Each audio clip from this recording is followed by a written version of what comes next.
Hi Lunch Buddies! In 2020, during our time of quarantine, I decided to start watching Naruto after a lot of my friends at the lunch table had recommended it to me.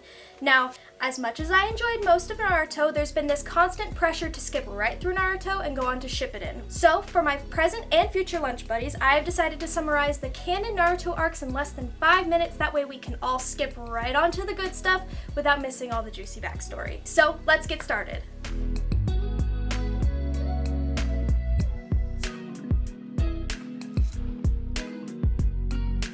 Naruto Uzumaki starts off as a 12-year-old ninja from the Hidden Leaf Village, where he's kind of unliked and considered an overall goofball.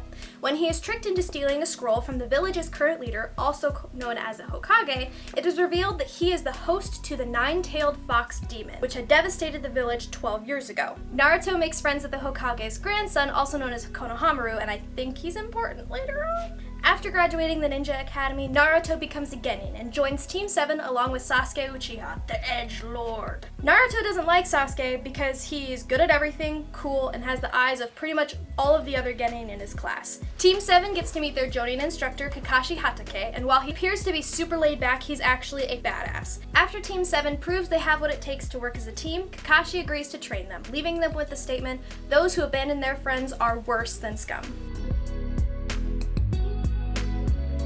After a couple miscellaneous D-ranked missions, Team 7 is instructed to escort a bridge builder back to the Land of the Waves named Tazuna. During their travels, Team 7 is attacked by the Demon Brothers, two Chunin from the Hidden Mist Village. While Sasuke holds his own, Naruto doesn't do so well, and while the team recognizes that this challenge may be above their ability, they still choose to continue on towards the Land of the Waves. But shock! Horror! The group is attacked again, but this time by a rogue ninja named Zabuza Momochi, and Kakashi is forced to reveal his secret weapon, his hidden eyeball, which possesses a Sharingan, which is something only seen in the Uchiha clan. How interesting. Zabuza poses more of a threat than originally thought, but with the combined powers of Kakashi, Naruto, and Sasuke, they are able to eliminate their threat. But before they can complete their task, a random hunter ninja, masked to seal their identity, kills Zabuza. At this point, Kakashi notices something strange about the masked ninja and Zabuza, and cue training arc! Kakashi trains Sasuke and Naruto the importance of chakra control in preparation for their next encounter of Zabuza. Meanwhile, we learn that the masked ninja's name is Haku, and is tending to Zabuza's wound in preparation for dealing with Kakashi in 1 week's time. Naruto and Sasuke gain better control of their chakras, but Naruto's too tired the next day to help Sasuke and Kakashi escort Tazuna back to the bridge. However, shock! Horror! Zabuza and Haku have already attacked the bridge workers.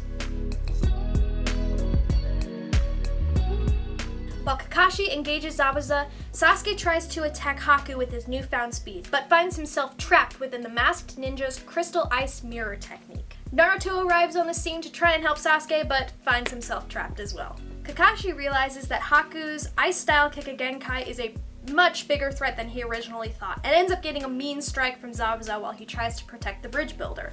Naruto and Sasuke are pretty beat up from the crystal ice technique. However, Sasuke activates his Sharingan, allowing him to see Haku's incredibly fast movements. Unfortunately, Haku knows how the enemies to BFF friendships work, so Sasuke has to use his own body to protect Naruto from a deadly attack. Now, with Sasuke dead in Naruto's arms, he taps into the nine-tailed fox's chakra, allowing him to heal his wounds and achieve a higher power level. After being defeated, Haku asks Naruto to kill him after he has failed Zabuza. Cue backstory. Haku's ice-style Kikagenkai, which is like a genetic bloodline trait, was inherited from his mother. It was a power that was demonized in the Land of the Waves. Haku watched his father kill his mother, and then Haku killed his father as well as the angry mob that was following after him. Zabuza found Haku and trained him to become his tool. This is why Haku has such an undying loyalty to Zabuza. He made him feel useful and loved. Back to the bridge. Haku convinces Naruto to kill him, but just before he does, Kakashi cues up a lightning blade technique to finish off Zabuza. To be of use to his master one last time, Haku sacrifices himself to the lightning blade technique. And unfaced Zabuza continues to face Kakashi until his arms are left disabled. Suddenly, the battle is interrupted by a man named Gato, who was unimportant to the plot until now. In essence, this crime lord begins to disgrace Haku's body, and Zabuza doesn't really care at first, saying he was just a tool. That is until Naruto's emotional speech and the backstory clips that really causes Zabuza to understand Haku's admiration and true sacrifice. I don't know about you guys, but when I think of Naruto, I think of it as like the goofier younger brother to the more serious show that is Shippuden.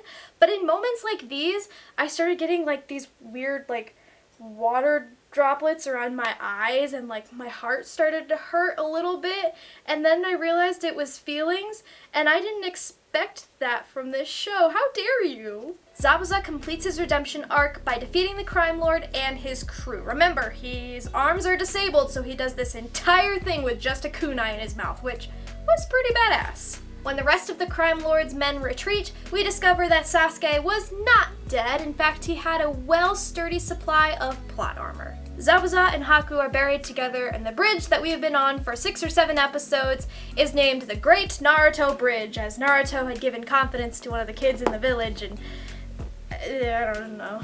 Anyways, lunch buddies, thank you so much for joining me today. If you enjoyed today's video, please make sure to hit all those buttons that everyone else bugs you about. I would love for you to join our lunch table. I've been Kat, and I'll see you next time when I cover the Chunin exams.